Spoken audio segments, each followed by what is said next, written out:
Welcome to the WEMag Show. Today we have our guest, Amanda Hewitt. She is a blogger, a speaker, and the founder of Positively Beautiful, Beautiful Life, sorry. And she is also working towards your show too, right? You have a show coming? No, not a show. I am writing a book right now, currently. Yes, sorry, she's writing a book at the moment. But October is a month that we must all recognize. It is Domestic Violence Awareness Month. And Amanda Hewitt has her story how she is a survivor of domestic violence. Before she discusses how she survived it, she's going to definitely share with us her beautiful story about Positively Beautiful Life, how she got started, what was her motivation behind it, and how she manages everything with being a wife, mother, and having her own business. So, Amanda, please introduce yourself again. Well, thank you so much, Claire, for having me on this show. I'm so excited about this. So, a little bit about me. I started my blog about 6 years ago. It's called Positively Beautiful Life. I wanted to inspire others, encourage others, motivate, and just bring laughter into people's lives. And I decided I'm gonna just start writing, and I'm gonna start a blog. I had no idea what I was doing at the beginning, but it has become my business, and I love it. So my motto for my blog is inspiring others one post at a time. And that is what I really hope to do. I am also currently writing a book.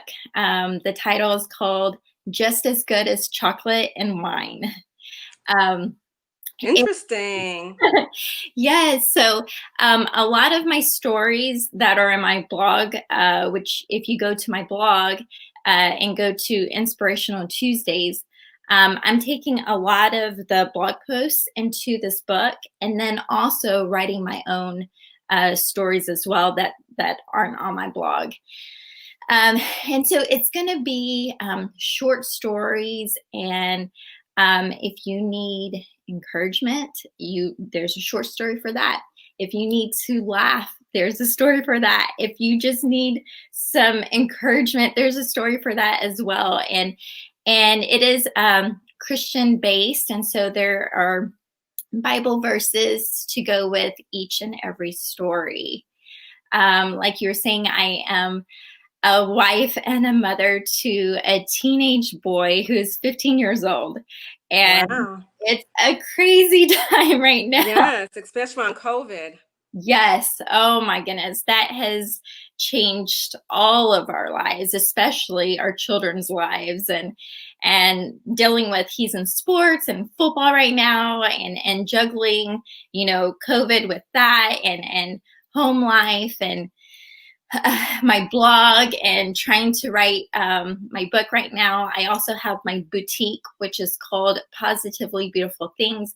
It's at a standstill right now just because of COVID. Right. There's not really much I can do. I was going to events and being at events and selling my boutique items that I sell, and everything that I sell is inspirational. It's jewelry that is inspirational. There's, things with quotes and stuff. But right now, like I said, because of COVID, it's at a standstill. Now, have you found that your quote has changed because of COVID-19 or your vision has changed for the Um, boutique or your possibly beautiful life? so honestly, for my blog for Positively Beautiful Life, it hasn't changed one bit in a way, because it's about encouraging and motivating and help, and just sharing stories as well. And right now at this time, we need that more than ever. Mm-hmm. We need to laugh. We need encouragement. There's so much negativity. There's just so much just bad stuff going on right now. And I don't want to talk, I'm about being real. And yes, it's out there. But I'm going to try my best to, to stay positive, because my life story has been, uh, it's been a crazy roller coaster. It truly has. And there has been the bad and there has been the good. But I will tell you something that has helped me in and through my whole life has been my positive attitude. And that's what excuse me, and that's what I hope to bring to others, is that positivity. So, I agree with you. Being empowered, staying positive, and the fact that you're sharing your blog and your writing and your book with everyone, that helps a lot. And I find, I don't know about for you, when you go out of your way helping someone through sharing your stories or just being there, you feel good about yourself too. yeah, It makes you feel, like you're doing something, you're contributing. yeah. And the best way to reach out millions of people is, of course, through the social media platform that we have and that you have. And you are doing that. You're doing a great job. And thank you for that. Well, thank you so much. Yes, yes, Yes. I greatly. Yeah, I definitely agree. Okay. So I know that your story is very empowering with the fact that you are a survivor of domestic violence. I know that it was at age 19, you learned that you were pregnant and you felt you had to be married or get married to your son's father. So tell me about you being that 19-year-old girl who was in that situation, that bad situation, and how did you overcome it? How did you survive it?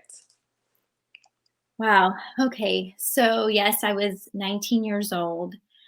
Um, Something that I don't share very often is, in the interview that I did for you guys back in March, for the March issue of 2019, I had I revealed that um, my ex-husband. So whenever we got together, it's pretty much started out with rape. Not the first time, but the second time, whenever I was like, nope, I don't want to do this. And and that was something really hard for me to admit. And so right in the very beginning, it was already starting at a down slope. Um, so what I did is I don't know how I was able to continue to move on, but I did. And then I found out that I was pregnant. And the crazy thing is, I had this feeling that I was pregnant before, as soon as it happened. And then I was pregnant, and there was so much pressure. I was 19, very naive, um, really didn't know a whole lot about the world and the evil that there is in the world. I wasn't prepared. Um, and so I was just surviving, as you said. I am a survivor. I was just trying to survive each day. And once I had my son, so actually we got married um, 2 days before I had my son, and which was crazy experience. And then within a month of marriage, we just had lots of stressors. We didn't really have a place to live. It was just a lot of stress on both of us. And that's whenever the abuse started to happen. It started very just small things, and then it just escalated from there. And it just kept on and kept on and kept on escalating until it got so bad that I remember lying on the floor, and just wishing I was dead, wishing I wasn't there anymore. And Right. so, um, and there was times like I wanted help. I wanted help. This was a long time ago. This was like 15 years ago. And it still affects you. You still have that pain. Well, I do get a little bit teary-eyed whenever I still talk about it. And it's not that I'm not healed, because I have gone through the healing process, and I Mhm. continue to go through the healing process. I forgive my ex-husband. I haven't seen him for a very, very long time. But if I were to see him, I would be able to say, I forgive you. And it's okay to get emotional. And I've had to tell myself, okay, it's okay to get emotional. It's fine. It's something that about my story, but it's not anything negative. It's actually No. strength. It's a strength because I'm able to relate to others. I'm able to um, I'm able to just understand others. That You empathize with others' Yeah, pain exactly. because you experience that pain. And it's really good to be that support system. And unfortunately for you, when you were in that predicament, you didn't have a support system. Yes. Well, I didn't have really a support system because I just couldn't talk to anyone until I had a cousin that asked me. She didn't know the whole situation. I Hmm. didn't tell anyone. I didn't tell my parents. I didn't tell anyone the whole situation. But she could tell there was stuff going on. And I will say, excuse me, let me take a sip of water really. Yeah. Yeah. Okay, take your time. um, I will say that if it wasn't for her, uh, and also by the grace of God, I wouldn't be here today, because she's the one who took me and my son in. And I didn't want to put that on anyone else, but I think deep down inside her heart, she knew that there was stuff going on. And Now, before you go there, like, how did you actually leave the situation? What okay, was the final act that gave you the courage to say no more and you were gone? well, so I started seeing a therapist, and my ex-husband, so he was the type of person I would try, like, in a situation that he was hitting me or whatever, I would try to get help and call somebody. He would take my phone away, and there was one time he just broke it. I had So we only had one vehicle. It's not like, I mean, I couldn't go anywhere. I would try to knock on neighbors, like I was confined. I could not go anywhere. But I don't know how he allowed me to go to counseling. I really don't know, and it's only by the grace of God It's that yeah. That. that he was able. And I said I needed it. I said I need this counseling. um, and he did. He allowed me, which I thank God so much for that. And so as I was going to counseling, there was one time that it was just very visible. I had bruises everywhere, and I couldn't hide it. There was no hiding this. And so he said, he's like, I'm sorry, Amanda. He's like, I can't help you anymore. And at that time, I broke down, because that's what I was hoping for, somebody to help me to get out of it, or to just to deal with it. And he said, I can't help you, but I would like to take you to Noah's Project. And Noah's Project is a nonprofit organization for where I'm from, Abilene, Texas. Um, and they bring in battered women.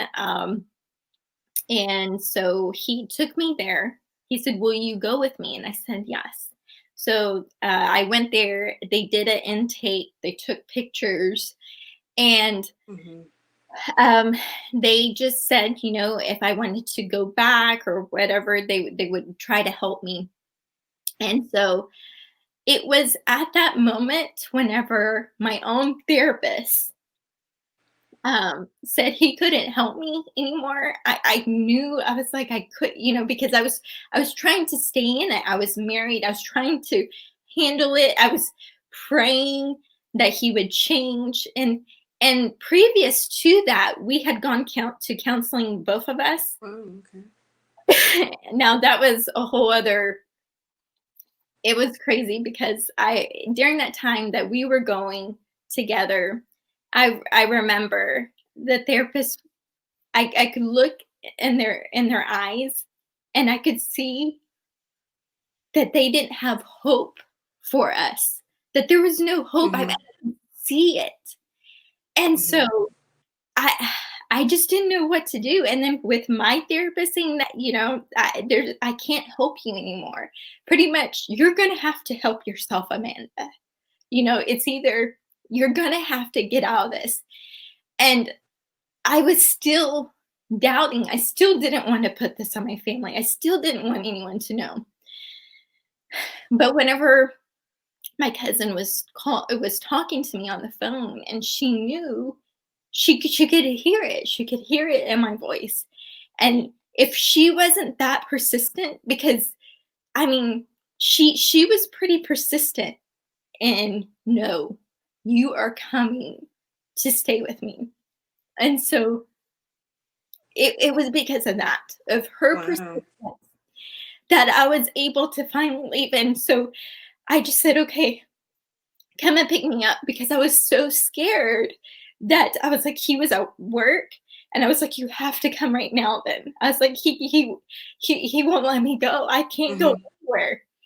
And so she did. She came and picked us up. I just grabbed whatever I could, and I left our apartment. And that's how I left. But after that, excuse me, after that, he tried to come and still see me, and he said, I'm sorry. It was the same story. Oh my goodness, I'm gonna have to get a little sleepy. No, take your time. You're being authentic, and that's what we like at the WEMag Show. We want, people being authentic. So after that, he tried to come back and get me. Luckily, her husband, she was married. And the fact that there was a male presence there, I mean, it definitely helped. And he did try to come and see me, and he said he would go to counseling. And we did go back to counseling, but it was the same. There was no change. And I did that because of my son. But then a little bit later, I find out that my ex-husband's best friend gives me a call. He pretty much told me that he cheated on me. And so that was the end of it. That was the last straw. I couldn't take it anymore. I was like, I have a husband who abuses me, not only physically, but emotionally. Mentally. Physical scars, it heals. Bruises heals, scrapes heals. But the emotional part, that sticks, that stays. And so, and the fact that he cheated on me, I mean, I was like, there's just no hope. And that's what made me finally leave him. Yeah, to finally say, this is it. So, and your life has changed for the better since then. You made some great choices after that. Yes, thanks be to God. Yes. Yeah, my life is so much better. But my story, it's a strength. And it's something that, I love, because I love who I am now. Who I was then is completely different who I am now. I got down to 85 pounds. I was sick. I was definitely sick. You weren't healthy. Yeah, I had so much anxiety. I used to be this bubbly, positive person that I've always known to be. And then I was like this person I didn't even recognize. And now with healing and time, it takes time. It definitely takes time. Hmm. And now I'm currently married to an amazing husband. And I think more than anything, my story and what I've been through makes me grateful. I am so grateful. I'm grateful to be alive. I'm grateful Hmm. to have a husband that loves me and that honors me and that respects me. And your son, does your son know your story? He does. And Okay. oh my goodness, I will tell you that he has his own story. Let me tell you.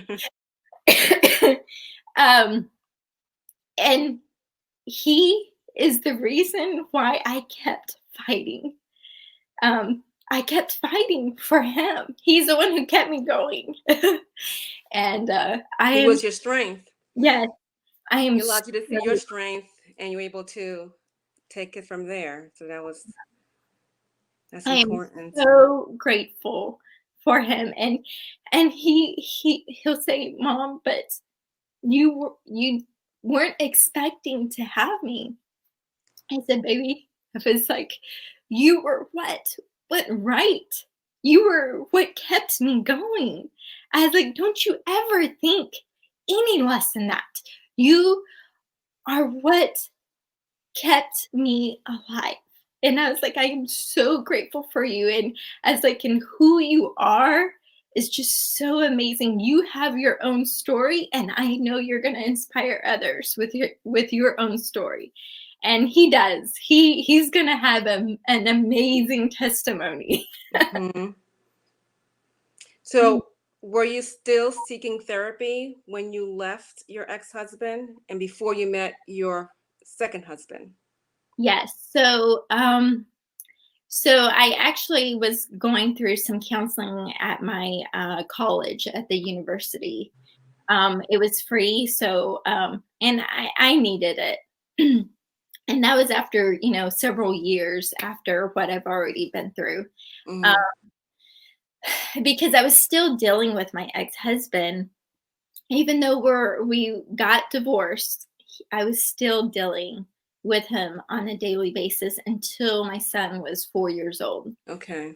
Um, After he was 4 years old, I got a phone call from the police department saying that he was under investigation for shaking a baby.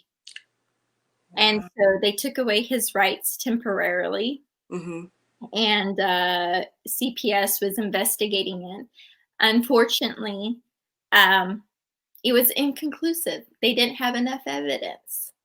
And so I remember my ex husband calling me, and he said, "I'm going to go pick up Noah." And I said, "No, you're not." I was like, "You are not." He said, "Yes, I am." I said, "No, you're not." I was like, "I don't," he said, I'll take you to court. I was like, "Take me to court." I was like, "If you don't think that there's not going to be a judge out there that's going to be on my side, then you have something else coming." I was like, "You are not." And it was probably the first time I stood up to him, and I was firm, and I was like, "Nope." I was like, "I don't care what, you are not taking him." And so from that day forward, thanks be to God, he was out of our lives. And I don't know where he is at today as far as in his life. My son is aware of my story. Um, Hmm. and it's been up to him. I said, because I believe like his mom has tried to reach to my parents and stuff. And my son is just not ready. And I said, "It's all up to you. It's all up to you, Noah. It's up to you and what you want to do." And he's just, whenever it's his own time, when he is ready, then I'm sure he's gonna want to speak to him. But Hmm. he's not there yet. Right. You gotta give him his time. Like when your time came to be ready to end the relationship for good, and good things happened. And I'm so happy for you how no matter what was going on at that time in your life and afterwards, you still maintained the fact that you wanted to go to school, obtain your degree, and be do better for yourself, for your son, and importantly, how you protected him, from his father. A lot of things came from that experience. You realized how strong you were and still are as a woman, and you started to becoming more grateful for things. Like you Mhm. mentioned, you're very appreciative. You're grateful for where you are, for who you have in your life right now, and it's all because from what happened to you in your past. Yeah. And you're just living a positively beautiful life, like you, Exactly. which is perfect. Yeah. You know, It's so fitting, isn't it? it is. It is. It is. And now you're writing your book, Yes, and I'm hopefully writing. you'll have a podcast show too, with helping young women like yourself dealing with what you went through and raising your son Yes, and allowing yourself to love again. So yeah. yes. And so I hope to, to be able to speak more. That kind of just came, not unexpectedly, but that's something that I've always wanted to You do. need to. Yeah, definitely. I encourage you to go out and speak your truth. Yes, yes, definitely. And that's all that any of one of us can do. Just um tell our stories, because we each one of us have our own stories, and you don't know Hmm. who you're going to encourage, who you're going to uplift and inspire. And that's the reason why I started my blog, because I said, even if it helps one person, it's that's amazing if it helps one person. And that's why I do it. Now, Mhm. what would you say to a young woman who is Mhm. right now in the same situation that you were in when you were 19 years old? What would you say to her? I would say that um, to try to stay strong, and that you who you are, your worth is everything. You know, God called us by name. I think whenever we go through domestic violence, we shrivel, right? We become small. We feel broken, and that's not you. You are not that. You are way more than that. You are bigger. God made you into the person that you are. And he wants you to be out of a situation like that. And I would say just to try to lean on others, even though it is the hardest thing to do, because you don't want to bombard others. But that is something that I needed, and that is something that we all need. And that you are strong, and that you can get through this. And even though that you might be going through this, it's going to make you stronger for that. And it's going to be a story, it's going to be a positive story. And so you just got to get out of that situation. And I would also say that there's lots of resources. There really are. And you just got to, get plugged in into your community. So, yeah, Well definitely. said. Well said.